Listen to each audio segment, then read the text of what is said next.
اعوذ باللہ من الشیطان الرجیم بسم اللہ الرحمن الرحیم صلی اللہ علیہ وآلہ وسلم۔ تصوف قادری کے تمام ویورز کو میری طرف سے السلام علیکم ورحمۃ اللہ وبرکاتہ۔ ہم آپ کے خادم، آپ کے نوکر، آپ کی خدمت میں ایک نئے ٹاپک کے ساتھ پھر حاضر ہیں۔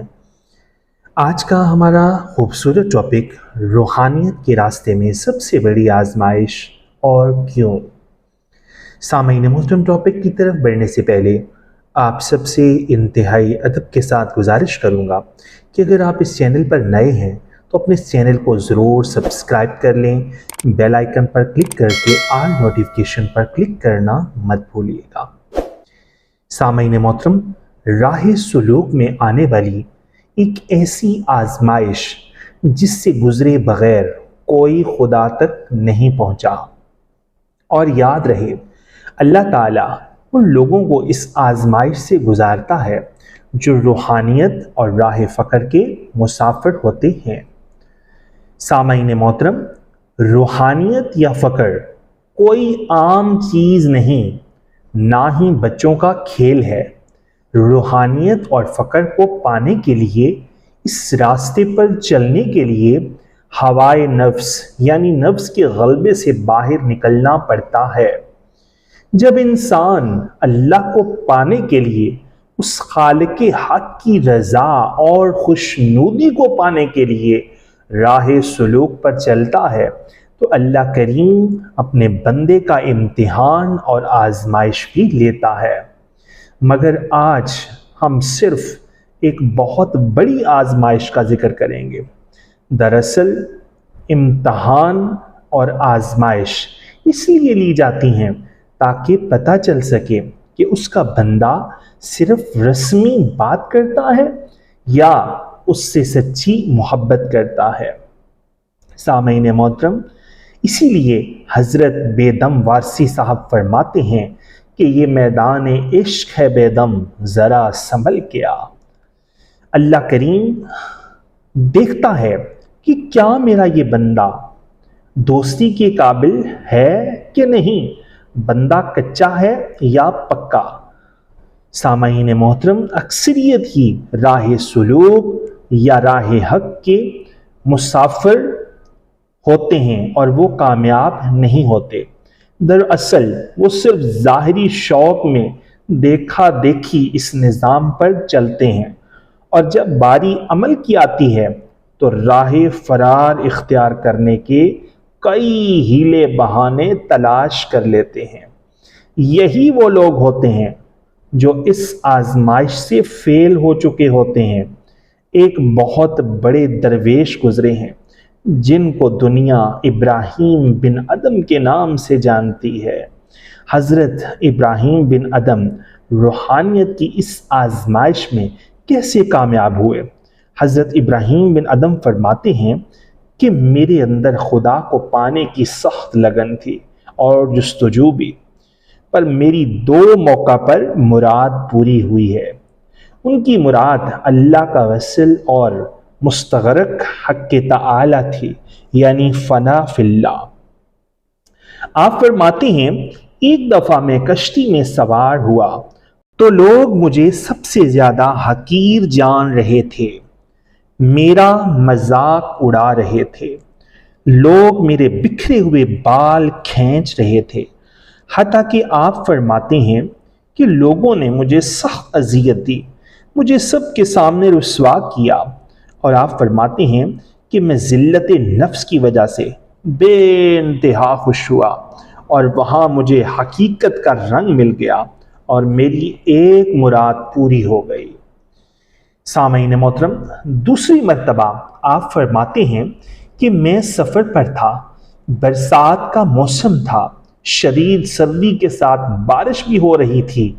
آپ فرماتے ہیں کہ بارش کی وجہ سے میرے کپڑے گیلے ہو چکے تھے اور میرا جسم بھی کانپ رہا تھا۔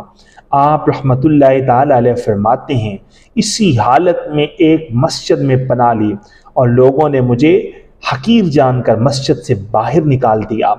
پھر دوسری مسجد میں پناہ لینے کی کوشش کی، وہاں سے بھی لوگوں نے باہر نکال دیا۔ اور پھر آپ نے تمام رات باہر گزاری۔ اسی وجہ سے اللہ نے آپ کو اعلیٰ مقام عطا فرمایا۔ سامعین، ان واقعات سے بہت کچھ حاصل ہوتا ہے۔ اگر کوئی حاصل کرنے والا ہو تو یہ آزمائش کیا تھی؟ صبر و خاموشی کی، یہی صبر و خاموشی اور مقام رضا پر کھڑے رہنے کی آزمائش جو سیدنا حضرت امام حسین علیہ السلام سے کربلا میں لی گئی تھی۔ حالانکہ حضرت غازی عباس علمدار جیسے سالار حضرت امام علی مقام سیدنا امام حسین علیہ السلام کے پاس تھے۔ ہمارا ایمان ہے کہ کئی لاکھ یزیدی فوج پر حضرت مولا غازی عباس اکیلے ہی کافی تھے، مگر نہیں، آپ امام علی مقام صبر و استقامت، اللہ کی رضا کا حکم دیتے رہے اور امتحان کے سفر میں کامیابی در کامیابی حاصل کرتے ہوئے سب سے بڑی قربانی دی اور پوری کائنات کی سب سے بڑی کامیابی حاصل کی۔ اور یہاں ہم ہیں کہ دعوی محبت الہی کا، راہ حق کے مسافر ہونے کا، اور اگر کوئی اوے بھی کہہ دے تو ہم سے برداشت نہیں ہوتا، اور اگر ہم ان کو وقتی جواب نہ دیں تو ان کی ستم گریاں سنجیدہ لے لیتے ہیں اور اپنے دل پر لکھ لیتے ہیں کہ وقت آنے پر بدلہ لیں گے۔ سامعین محترم، ان تمام باتوں سے ایک بات واضح ہو جاتی ہے کہ آپ کا نفس ابھی تک آپ کے قابو میں نہیں آیا اور ابھی تک وہ آپ پر مسلط ہے کسی ظالم حکمران کی طرح۔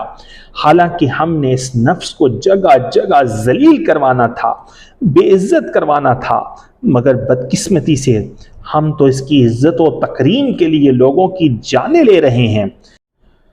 حضرت سخی سلطان باہو رحمۃ اللہ تعالی علیہ اسی آزمائش کے متعلق اپنے ایک شعر میں فرماتے ہیں کہ جیوندیاں مر رہنا ہووے تاں ویس فقیراں پائیے ہو، جے کوئی سٹے گدڑ کوڑا وانگ روڑی سئیے ہو، جے کوئی کڈے گالاں مینوں اسنو جی جی کئیے ہو، گلا علامہ بھنڈی خواری یار دے پاروں سئیے ہو، قادر دے ہتھ ڈور ساڈی باہو جیویں رکھے اویں رہیے ہو۔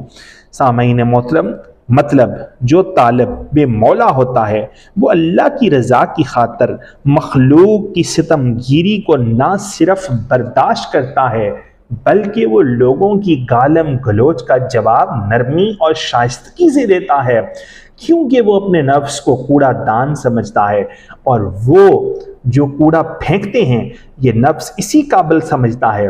دراصل جب آپ راہ حق کے مسافر ہوتے ہیں تو آپ کی حالت یہ ہونی چاہیے کہ کوئی پتھر بھی مارے تو آپ پھول پیش کریں، جو گالی دے تو اس کو بدلے میں دعا دیں، پھر دیکھیں کس طرح وہ کریم آپ پر مہربان ہوتا ہے اور کس طرح اس ذات کی تجلیات آپ پر آتی ہیں۔